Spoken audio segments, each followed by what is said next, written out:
Oke, assalamualaikum warahmatullahi wabarakatuh. Selamat sore. Perkenalkan, saya Berlia Dewi Nagita, NIM terakhir 3 digit terakhir 051. Di sini saya akan mempresentasikan latar belakang topik skripsi saya yang berjudul Analisis Efektivitas Mata Rantai Produktivitas Sayur Bulbis terhadap Kemiskinan di Kabupaten Wonosobo. Oke, untuk selanjutnya latar belakang dari masalah ini sendiri ya. Yang pertama, Provinsi Jawa Tengah merupakan memiliki sektor pertanian yang memiliki peran pertumbuhan perekonomian yang sangat besar, di mana Provinsi Jawa Tengah memiliki kondisi geografis yang berbeda-beda dan hampir seluruh wilayah di Provinsi Jawa Tengah merupakan terletak di daerah pegunungan, sehingga dengan kondisi tersebut mendukung Provinsi Jawa Tengah untuk menghasilkan hasil-hasil pertanian yang cukup melimpah seperti itu. Dari keseluruhan Kabupaten Pati yang di Jawa Tengah, di sini saya akan menelisik lebih jauh tentang Kabupaten Wonosobo, di mana Kabupaten Wonosobo merupakan penghasil sayuran tertinggi kedua di Provinsi Jawa Tengah, dan di situ hasil pertanian tersebut memberikan tingkat PDRB, nilai PDRB tertinggi kedua juga di Kabupaten Wonosobo. Namun pada kenyataannya, dengan tingginya PDRB yang ada di Wonosobo tidak melepaskan Kabupaten Wonosobo dari kemiskinan, karena Kabupaten Wonosobo sekarang menduduki peringkat kedua tingkat kemiskinan di Provinsi Jawa Tengah. Oke, sebelum kita menelisik lebih jauh, yang pertama saya akan jelaskan kemiskinan. Kemiskinan merupakan suatu kondisi ketidakmampuan secara ekonomi untuk memenuhi standar hidup rata-rata masyarakat di suatu daerah. Kondisi ketidakmampuan ini ditandai dengan rendahnya kemampuan pendapatan untuk memenuhi kebutuhan pokok baik berupa pangan, sandang maupun papan. Kemampuan pendapatan yang rendah ini juga akan berdampak berkurangnya kemampuan untuk memenuhi standar hidup rata-rata seperti standar kesehatan masyarakat dan standar pendidikan. Oke, di sini saya akan menjelaskan tentang tabel kemiskinan Kabupaten Wonosobo. Yang pertama dari tahun 2015 sampai dengan tahun 2018.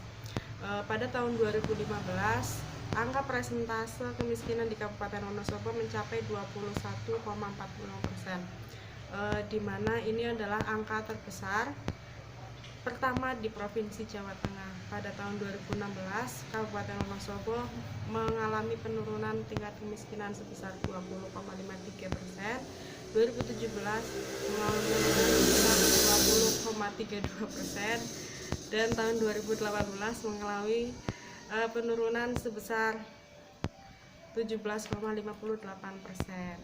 Oke, sebelum kita lebih jauh ke sana, di sini di pertanian Wonosobo itu memiliki mata rantai produktivitas yang sangat-sangat tinggi, di mana ketika kita menjual dari produsen pertama atau dari petani ke tengkulak yang pertama itu dengan harga yang sangat rendah, sedangkan ketika kita kepada konsumen tingkat akhir, seperti kayak misalkan kita sebagai mahasiswa itu kan masuk dalam konsumen tingkat akhir ya, dimana kita kalau misalkan beli sayuran pasti harganya itu jauh lebih mahal daripada kita beli ke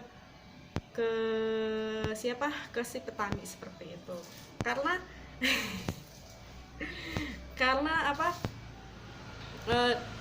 sudah pernah saya coba ya. Waktu itu pernah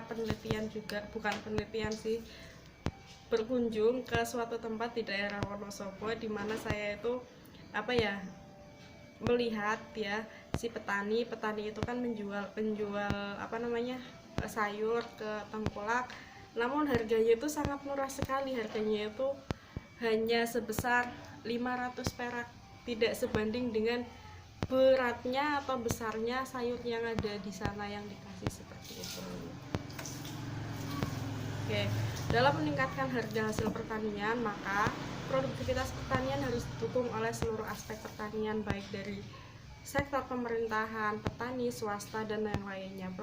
Produktivitas menurut Nurmala adalah kemampuan tanah untuk menghasilkan produksi tanaman tertentu dalam pengolahan tanah tertentu. Produktivitas merupakan perwujudan dari keseluruhan faktor-faktor baik tanah maupun non-tanah yang berpengaruh terhadap hasil tanaman yang lebih berdasarkan pertimbangan ekonomi. Jadi ketika jadi dalam menentukan produktivitas pertanian, kita juga harus mempertimbangkan pada faktor-faktor tanah dan non tanah. Seperti kalau misalkan tanah, bagaimana unsur-unsur yang ada di dalam tanah. Kalau misalkan faktor non tanah, bagaimana cara pemasarannya, produktivitasnya itu gimana, seperti itu, dan rantai ini gimana. Oke, cukup sekian dari saya. Wassalamualaikum.